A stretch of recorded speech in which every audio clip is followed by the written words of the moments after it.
of something that, you know, you no longer need, taking up too much space, and you're like, I could live without you, okay? Boom.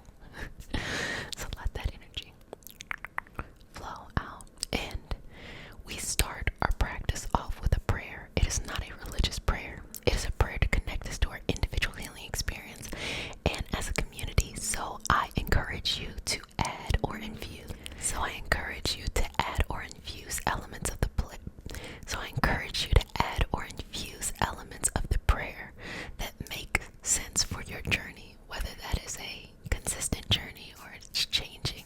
That's your business, okay? But because consent matters, do I have your permission to say a prayer? Okay. May I touch you? Okay, babies. So take a couple breaths here. Keep on breathing. Okay. Okay, you ready? Okay. Dear Mother, Father, God, and all for the highest vibrational good only, please connect us to our highest intentions and validate information from our highest self only. Please release what we need to let go and embrace what allows us to grow. Let our journey encompass the lineages, traditions, religions, and spiritual paths that bring light out through us to share with others. I say all of this in the name of I am. Ashe, Ashe, Ashe. Okay.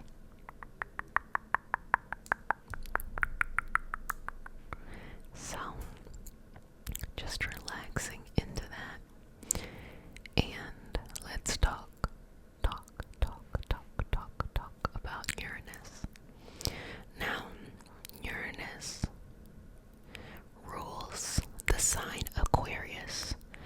Uranus is one of those outer planets that before high-powered microscopes we could not see past Saturn with the, naked eye. And because of that, in the beginning, all of the signs were assigned to two signs to each planet except for Leo, which was the sun, and Cancer, which is the moon. Everything else was assigned to two signs to a planet. And we still have that today if you look at Mercury, where Mercury has both Virgo and Gemini.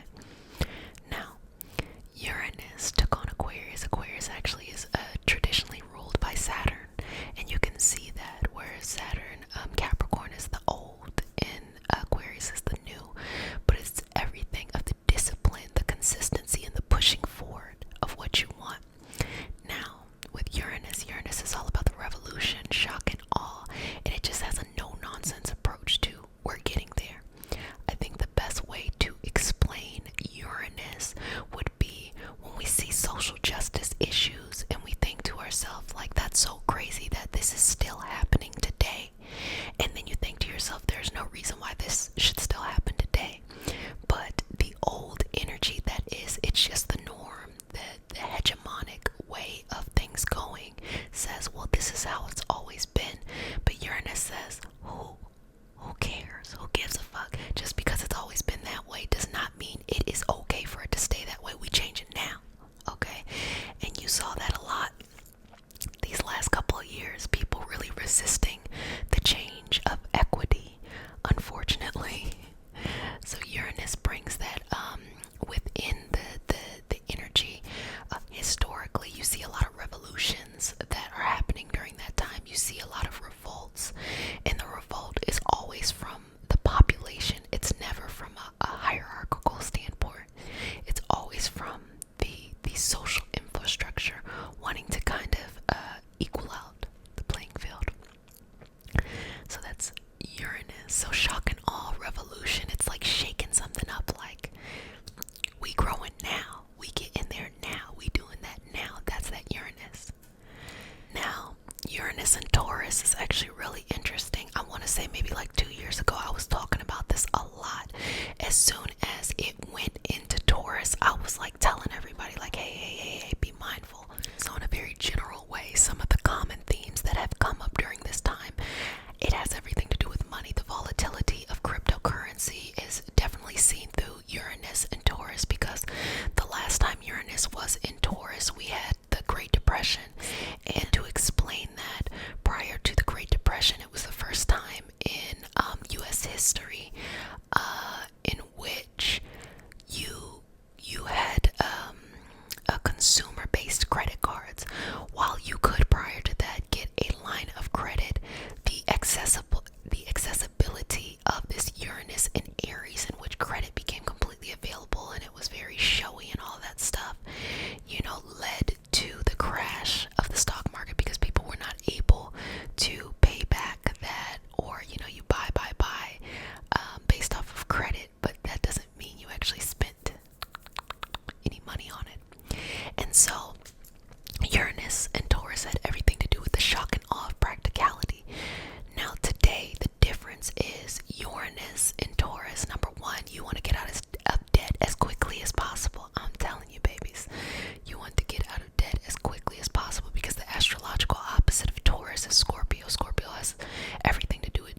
inside, if you do not have that self-worth, you will forever be chasing something you will never be able to get.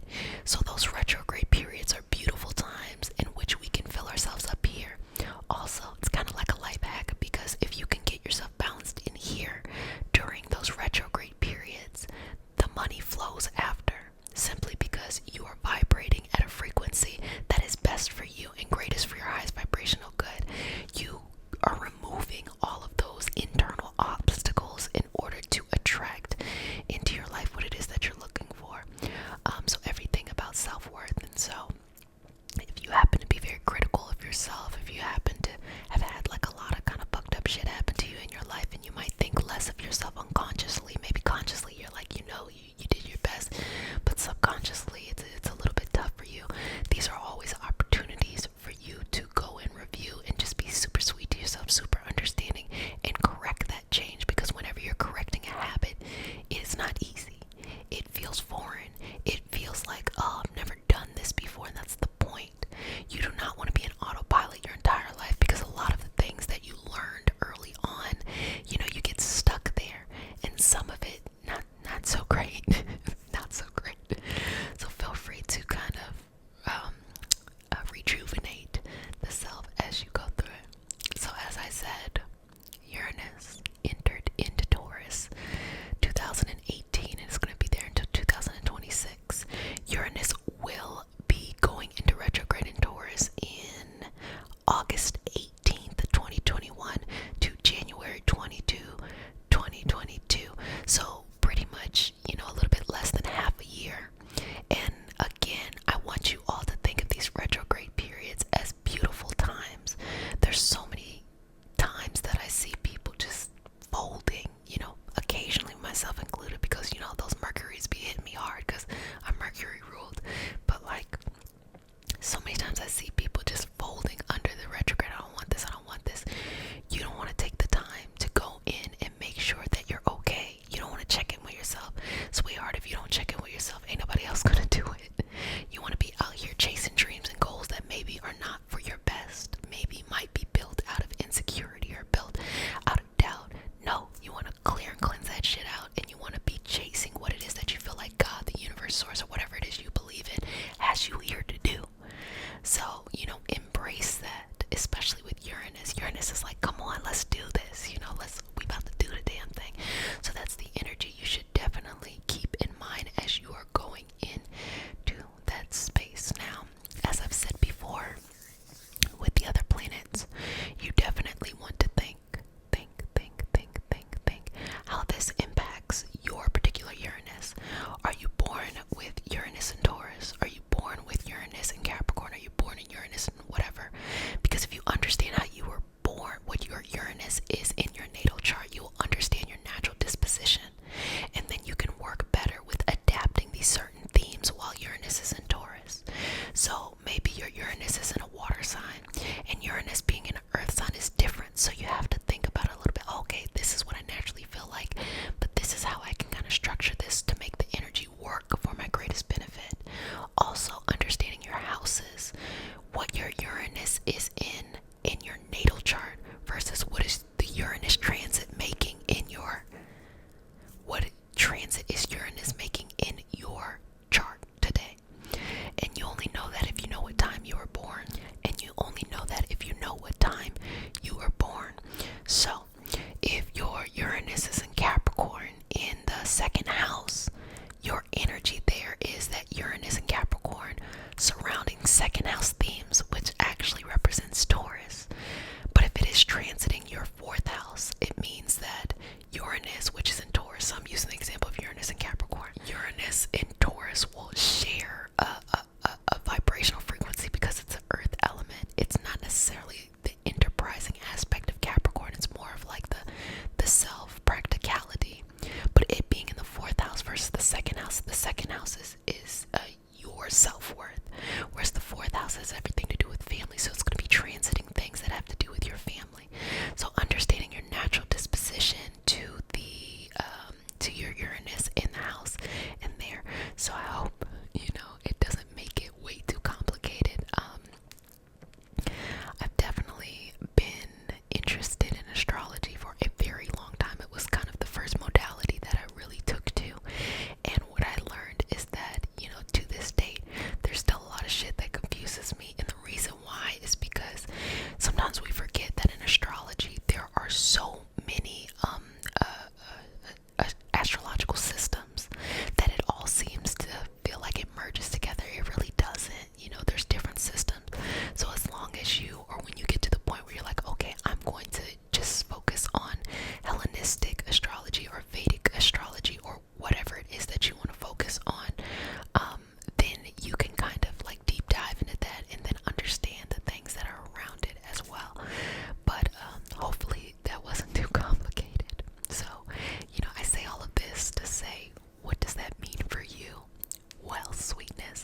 its way or it's already arrived.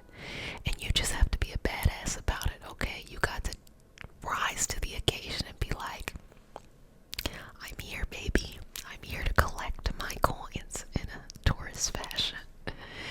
You're here to collect your flowers. You're here to collect your praise, especially with this Leo energy coming up with this Leo season. You're here to collect, okay? You're here for things to be what it should be, not just based off of how things have always been, okay? And it's a leveling up of your energy, a leveling up of your soul. But if you're too afraid to let go of the past, unfortunately, this will feel like calamity. But if you like, baby, just tell me where to go, I'm gonna be there. You're going to move very quickly, very fast in a direction for your highest vibrational good. Hello. Peep game, baby, peep game. Peep game, my loves, okay? Just know that the energy that is surrounding you is one of higher vibrational energy, one of peace, one of balance, but one of change. And when you want to make change, that's why I like to give the example of the systemic change. When you want to make systemic change, it is not easy. So when you are making that internal change, of course it is not easy. You have those patterns that you always have, or you might have pushback from around you, or it's just tough, and sometimes it's time to boss up, and sometimes it's time to boss up and just be like, I be that. So I hope this Uranus energy inspired you, okay? Also understanding that as we are nearing the end of Go Get It July, I gave a check-in to the Patreon group because on Patreon, we had extra, support on that. So that's what we do on Patreon. We do extra things. And what became very apparent was this was a transformative time internally. And it is easy to value external progress over internal progress, not realizing that if the internal is in balance, the external will not blossom and or bloom. The internal is your foundation. If you have a weak foundation, everything will fall. That's real life. If you have a weak foundation, particularly, I want you to pay attention. If you know what time you were born and you know what house your Uranus is in, if you have a weak foundation in any of that energy in that house, let's say it has to do with the 8th house, so Uranus is transiting your 8th house and you have a lot of debt, baby, the foundation will fall out of it and you will be feeling this like debt collector. Or if you have some interesting stuff going on there, you might be taking on other people's debt or inheriting other people's debt. So you want to make sure you have a strong foundation to protect you against things like that. You take it over to the 4th house, and maybe you might inherit a lot more responsibilities of nurturing and caregiving and things like that. So you want to make sure that you have a good relationship with, first of all, taking care of yourself, second of all, setting boundaries, and third of all, following through for what it is that you need to do, and delegating. So it just depends on what house it's in, but anything with a weak foundation will fall out. If it's transiting your 7th house, if you have relationships with a weak foundation, it's gonna fall out. If it's transiting your 1st house, which is also the house of your rising sign, your ascendant, that energy, it talks about your how you see yourself. So you might feel like, oh my gosh, having like a whole identity crisis, and that's the things that come up there. So that's that Uranus energy, baby. That's that Uranus energy. Well, family, I hope you enjoyed this session. I hope that it has freed you and given you the confidence to go after whatever it is that you feel like God, universe, source,